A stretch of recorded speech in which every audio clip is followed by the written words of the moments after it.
Beep, beep, beep, beep, beep, beep, beep, beep, beep, beep, beep. Hello. Is it me or is it exhausting right now, all of it? Right, okay, if you're Canadian or American, or even if you're British and you don't mind getting up at 1 in the morning, become a warrior teacher. Adverts are going out now, getting to the point we're going to start, and after that it will be the new cohort for normal British times. Normal, he says, in brackets. Speech marks. Other than that, if you can buy me a coffee, please do. End of the month is looming. And if you want to do a super thanks, you can do it on here now. I can't sleep because there's so much going on. I'm so busy trying to keep up with what's going on. But I can't. I woke up this morning and I thought to myself, there's something niggling away in the back of the old jester brain that just won't leave me alone. So I thought we'd probably have a little talk about that. It's only a short thing, I think. See how far I get, right? I've been looking at what's happening to Faulkner, Kirshner Faulkner. I mean, Kirshner Faulkner, there's another article I've seen in the Times, which is talking about how a group of people at the EHRC have essentially got together to try and stop what's happening. I understand that they've paused the investigation to make sure that no reporting should make it. I'm sick of this mollycoddling nonsense now. I don't know about you. And one of the things that was niggling about the back of my mind was, if you're such an awful place to work, why are these people still there? You imagine you work for, Joe Blogg's, hyperdrive manufacturers, okay? And all of a sudden it started to be an awful place to work. You just leave and go somewhere else. And people go, well, that's not easy to do. Yes, it is. There are hundreds and hundreds of jobs out there. Yes, it is. Yes, it is. Go and find something else, right? Go do something else. And I suppose the question for most of it, that will answer that, really, to my wibbling, is most of these people aren't capable of doing anything. I mean, they've been getting away with what they're doing for so long, it makes me wonder whether they're capable of doing anything else. But that's a simple question. I don't know why nobody seems to be able to answer it. Why don't they just leave?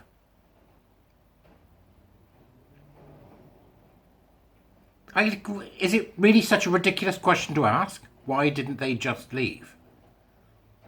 If it's such an awful place to work and with such awful people and such an awful mission.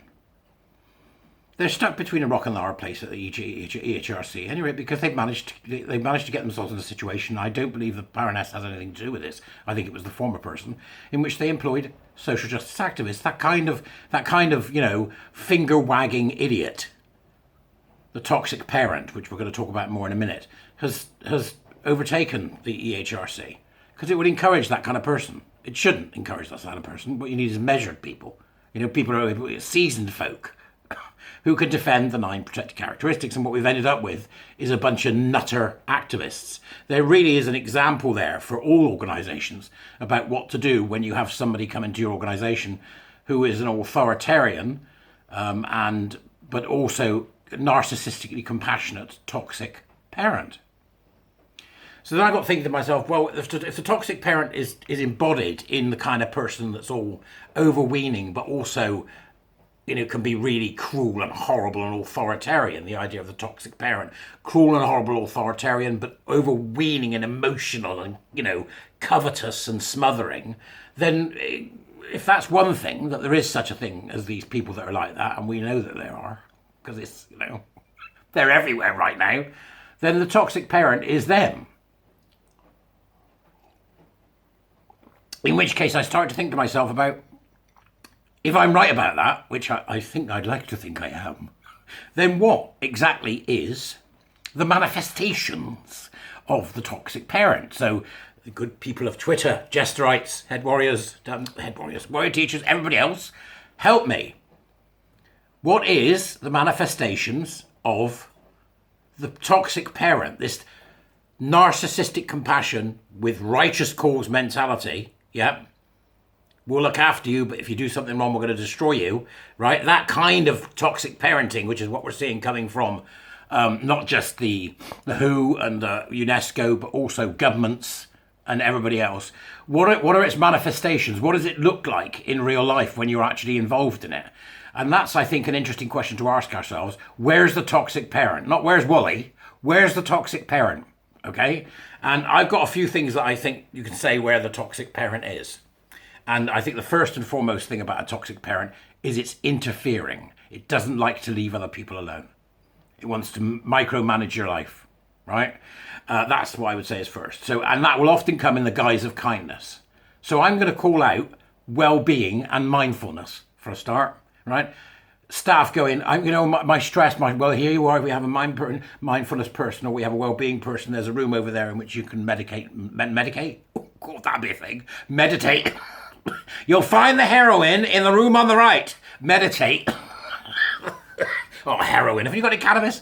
To actually go and meditate in this room. Or here you are, here's a support dog or aardvark, whatever it is that they've got for you. Oh, and by the way, you can have breakfast. We've got a breakfast bar, and that we've got, right? So I'm saying that I think that wellness, mindfulness, and all the stuff that has been brought into businesses, often without understanding, for example, what mindfulness means. They haven't gone with what mindfulness originally means. What's mindfulness? Well, it's giving them breakfast and combing their hair. It's just, what? So they've been training this stuff for years. They've been training this weakness into people for years. So it's causing them to be weak. That wasn't the point of mindfulness in the first place, which I think is a Buddhist concept. I'm sure my warrior teachers will put me right on that when they see me. But that's what it was originally. But now what we've got is mindfulness. And it's all about your feelings. Right? Okay? So they've been teaching people to feel, and now we're reaping the price of it. Nowhere worse for this. Nowhere worse than the public sector. Nowhere. Right? And their inability to fire anybody on the spot. Now, when I said this to somebody the other day, just bloody fire them. And they said to me, you can't do that in Britain. Yes, you can, right? Yes, you can. Where does this come from? This idea that you can't fire people on the spot.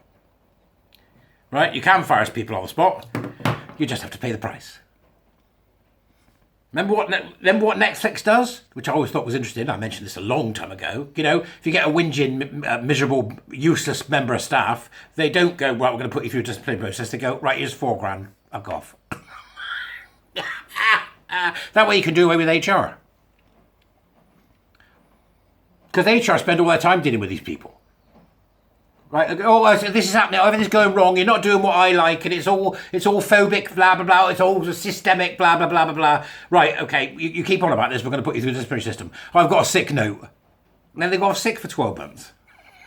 Just right. You're fired. Why is it so hard to say that anymore? Well, could it be because of the capture of the unions, which are roundly supporting, for example, gender identity, ideology, and queer theory? Because, of course, they would, right?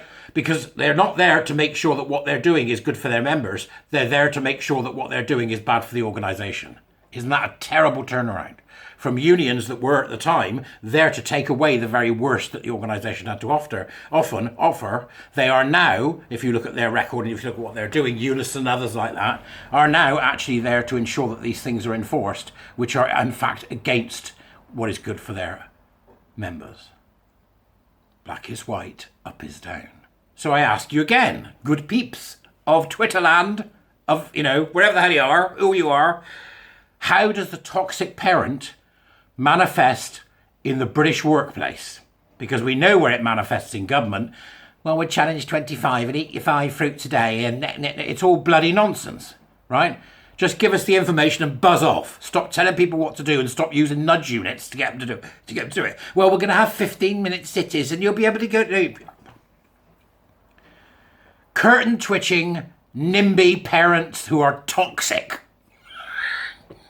That's who we're looking at, right? The idea of the toxic parent. So you tell me, how does the toxic parent manifest in British society, or if you're wider afield, in the society in which you live? Because my reckoning is it starts with they're there, I'll look after you. See you later.